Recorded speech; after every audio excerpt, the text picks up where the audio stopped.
Welcome to all. आज फिर हम लोग रेशियो चैप्टर को फॉरवर्ड की ओर देखते हैं। हम लोग प्रीवियस लेक्चर में डिस्कस किए हुए थे कि रेशियो का बेसिक मीनिंग क्या होता है और रेशियो फाइंड आउट कैसे होता है, और उसके टाइप्स पढ़े थे। जैसे कि हम लोग प्रीवियस में पढ़े थे कि रेशियो के टाइप्स में पहला होता है डुप्लीकेट रेशियो होता है, ट्रिपलेट रेशियो होता है, सब डुप्लीकेट रेशियो होता है, सब ट्रिपलेट रेशियो होता है, इन्वर्स रेशियो होता है और कंपाउंड मल्टीपल होता है। प्रीवियस लेक्चर में हम लोग ये सभी टॉपिक को डील कर चुके हैं। आज के इस सेशन में कुछ क्वेश्चन को प्रीवियसली कुछ सेशन में हम लोग ने कुछ क्वेश्चन को भी बनाया था, और आज के इस सेक्शन में कुछ प्रैक्टिस करेंगे हम लोग कुछ क्वेश्चन को बना करके। तो आप स्क्रीन पर देख रहे हैं कि कुछ कंसेप्चुअल थिंग्स है, हम उसको आपको बता दें पहले, तो उसके बाद हम लोग क्वेश्चन बनाएंगे। जैसे कि आपको यहाँ पे लिखा हुआ है रेशियो। रेशियो का मतलब तो हम लोग पहले डिस्कस कर चुके हैं कि वो अनुपात होता है, यानी किसी भी न्यूमरेटर और डिनोमिनेटर को डिविजिबिलिटी फॉर्म में लिखा रहता है, और इसको हम लोग प्रोनाउंसिएट करते हैं कि नंबर को प्रोनाउंसिएट करना होता है। तो ए यहाँ पे ए बाई बी है, तो इसको ए इज टू बी के नाम से भी कहते हैं, ए इज टू बी के नाम से भी बोलते हैं। तो आप यहाँ स्क्रीन पर देख पा रहे होंगे कि ratio A is to B, here A and B, here given that A is greater than B, A is greater than B, then you are listen very properly, A is greater than B, so therefore the greater inequality means here आप देख पा रहे हैं कि A जो है, यानी कि A तो आपका न्यूमरेटर लिखा हुआ है, यानी न्यूमरेटर जो होगा वो अगर बड़ा होगा, यानी कि वो B से बड़ा होगा, तो इसको ग्रेटर इनइक्वालिटी के नाम से जानते हैं। क्या कहते हैं? Greater inequality.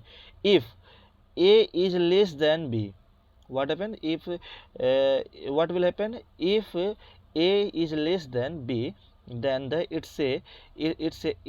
then we can say that less inequality का मतलब होता है numerator is less than denominator. इसका मतलब आप लोग को हम समझाते हैं कुछ एक यहाँ पर एक एग्जाम्पल को लेकर के।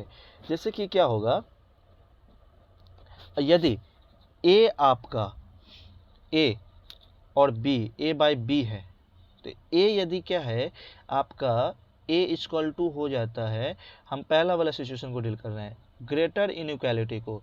ए बड़ा है तो हम मान लेते हैं कि ए जो है यदि 8 है और आपका बी जो है वो क्या है 4 या 3 है, ठीक है, ये 7 भी हो सकता है, ठीक है, यानी कि 8 जो है डिनोमिनेटर से बड़ा होगा। इस केस में क्या होगा कि आपका ग्रेटर इनइक्वालिटी कहलाएगा। क्या कहलाएगा?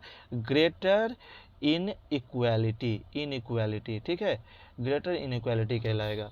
लेकिन सेकेंड सिचुएशन क्या कहता है? सेकेंड सिचुएशन में आपका क्वेश्चन में कि यदि a इज टू बी है, a बाय बी है, हेयर क्या होगा कि a जो है ना लेस देन b, तो आपका न्यूमरेटर जो है 5 है, तो आपका डिनोमिनेटर क्या हो जाएगा 6 हो जाएगा, यानी 5 से बड़ा ही होगा। तो इसको हम लोग क्या कहते हैं? Less inequality. आप I think you have very properly understand, very अच्छे से आप लोग समझ गए होंगे। तो ये टॉपिक आपको अच्छे समझ में आ गया होगा, तो ये हम लोग यही रहने देते हैं। अब उसके बाद हम लोग दूसरे टॉपिक को देखते हैं, रेशियो का। रेशियो में क्या है कि दो टाइप्स और देखा जाता है इसमें, जिसको हम लोग इंटीजर्स और नॉन इंटीजर्स के नाम से जानते हैं। तो यहाँ इंटीजर्स का जो रेशियो निकालते हैं, तो ये कॉम मेजरेबल, यानी कि 2/5 है, 2/3 है, तो इसको 2:3 लिख देंगे। बट इसको हम लोग डिवाइड भी देंगे 3 से 2 को, तो पॉइंट में आंसर आ जाएगा। बट नॉन इंटीजर्स में क्या होता है? इनकमेंसरेबल में क्या होगा कि √3/√7 है। तो इसमें क्या है कि √3 का क्या पॉइंट में वैल्यू आएगा, √7 का क्या वैल्यू आएगा, इन फ्यूचर पता चलेगा। इस टाइप का जो वैल्यू रहता है इसको हम लोग नॉन इंटीजर्स रेशियो कहते हैं, इसको इंटीजर्स के रेशियो से नाम से जानते हैं। नेक्स्ट है, हम लोग को स्क्रीन पर दिख रहा है, क्या है आप लोग बोले? Continue ratio. क्या है? Continued ratio. तो इस कंटिन्यूड रेशियो में आप लोग को पता लग रहा होगा कि कंटिन्यूड मतलब होता है कि सिक्वेंसली यानी जारी रखना, सेम एज इट इज़। आप लोग सही सोचे, कंटिन्यू का मतलब यही है कि हम लोग को कोई नंबर सिस्टमेटिक कंटिन्यूटी लिखते हैं तो उसी प्रकार से रेशियो भी लिखेंगे। इसमें क्या है कंटिन्यू रेशियो में कि A:B:C, ठीक है, A:B:C, बट जो रेशियो जो होगा वो एक सिस्टमेटिक यानी कि सिक्वेंसली बढ़ेगा। उसके बीच में अगर गैप है तो इक्वलिटी गैप होना, जैसे एपी सीरीज पढ़ते हैं हम लोग, एपी सीरीज में अर्थमेटिक प्रोपेगेशन में इक्वल सीरीज, जैसे कि 2 है, 4 है, 6 है, 9 है, सॉरी 9 होगा क्या, नहीं 8 है, 9 क्या है, ओड नंबर है तो वो काउंट नहीं किया जाएगा, ठीक है। तो सभी का क्या होता है एक इक्विवेलेंट रेशियो यानी कि उसके बीच में इक्वल डिस्टेंस होना चाहिए, ठीक है। तो उसको हम लोग कंटिन्यूस सीरीज भी बोल सकते हैं और एपी कहते हैं उसको, ठीक है। तो 1 2 3 4 5 6 7 8 9 जिसे हम लोग काउंट करते हैं उसको भी एपी कहेंगे, क्योंकि उसके बीच में गैप कितना है 1 है, तो वो एपी सीरीज में। तो यहाँ देख रहे हैं कि ratio of a continuous series A:B:C, ratio of 3 और मोर नंबर, बोल रहा है कि 3 और मोर नंबर यानी कि 3 नंबर का जो है आपको रेशियो दिखाना है जो कि आपको कंटिन्यूस सीरीज में होना चाहिए। तो आप लोग के सामने में दिख रहा है कि 5:6:7, ये आपको समझ में आ गया होगा। तो और रेशियो क्या लिख सकते हैं 4:5:6 है ना, 6:7:8। बढ़िया, समझ में आ गया, understand very well. Now we will forward this session. अब हम लोग आगे की ओर बढ़ते हैं। अब जैसे कि देख पा रहे हैं स्क्रीन पर, अब हम लोग का टाइम आ गया है क्वेश्चन सॉल्व करने का, और बहुत ही अच्छा क्वेश्चन है, बहुत ध्यान से सुनिएगा, और ये हम लोगों के लिए बहुत ही एक टेस्ट है, आप लोग ध्यान सुनिएगा। इसमें हम लोग को फाइंड आउट करना होगा रेशियो को। इस क्वेश्चन में दे रखा है if ratio between A and B is 2:3, A और बी के बीच का रेशियो दिया है 2:3, एंड बी एंड सी के बीच का रेशियो जो है 4:5 है। तो find ratio of A B and C. तो ए बी और सी का रेशियो क्या होगा, देखिए तो क्वेश्चन में ए बी, यहाँ देखिए ए एंड बी का रेशियो क्या है 2:3, तो 2/3 लिख दिए हम यहाँ। अभी पूरा आगे मत देखिएगा, जितना बता रहे उतना देखिए। ए बाई बी का वैल्यू 2:3, हम 2:3 लिख रहे हैं, आपको दिख रहा होगा यहाँ पर 2:3। अब क्या है कि बी एंड सी जो क्वेश्चन दे रखा है उसको अकॉर्डिंग कर रहे हैं, बी एंड सी। तो बी एंड सी लिखें, और बी एंड सी का रेशियो क्या है 4:5, तो यहाँ 4/5 लिखे, समझ में आए आपको। 4/4 और यहाँ पे 3/3 ये अभी नहीं देखना है, 4/5 ये समझ में आया। ए बाई बी को 2/3 लिखे, बी बाई सी को हम लोग 4/5 लिखे। I think you have been very understand very properly. Now अब हम लोग आगे देखते हैं कि ए और बी और सी का रेशियो निकालना है। इस हिसाब से तो हमको ए बी सी का रेशियो निकलेगा। देखिए यहाँ पर इस सीक्वेंस में जब लिखे हैं ए बाई बी और बी बाई सी, तो यहाँ देखिए आपको बी और यहाँ पर बी, ये क्या है बी बी जो है आपको यहाँ कॉमन दिख रहा है ना, बी और बी। तो इसके लिए क्या करना होगा कि ए बाई बी यहाँ यानी कि ये जो बी है, ये वाला बी, इस b का जो वैल्यू है, इस b का वैल्यू क्या करेंगे कि नेक्स्ट इक्वेशन में हम लोग को इस b का वैल्यू 3 है तो यहाँ पे यूज करेंगे न्यूमरेटर डिनोमिनेटर दोनों में, तो इसको मल्टीप्लाई कर देंगे। तो यहाँ भी 3 देख रहे हैं, यहाँ भी 3 का मल्टीप्लाई किए हैं, तो 4 3 जा कितना होता है 12, यहाँ लिखें, और 5 3 जा 15, तो यहाँ पे 15 हो गया। तो इसको हम लोग क्या बोले 12:15। इस बात को आपको समझ में आ गया होगा अच्छे से, अगर समझ में नहीं आया होगा तो आप लोग बैक करके देख सकते हैं, तो नहीं तो आपको एक और है, इसको यहाँ 4 आया, इसके अकॉर्डिंग आप लोग समझ सकते। तो यहाँ पर क्या है कि 3 बी का वैल्यू 3 था, तो इस नेक्स्ट इक्वेशन में हम लोग बी का वैल्यू 3 डालें। बी का वैल्यू यहाँ पर तो हमको पहले से मालूम है कि बी का वैल्यू 3, तो यहाँ 3 नहीं कर सकते हैं, ध्यान रखिएगा इस बात का।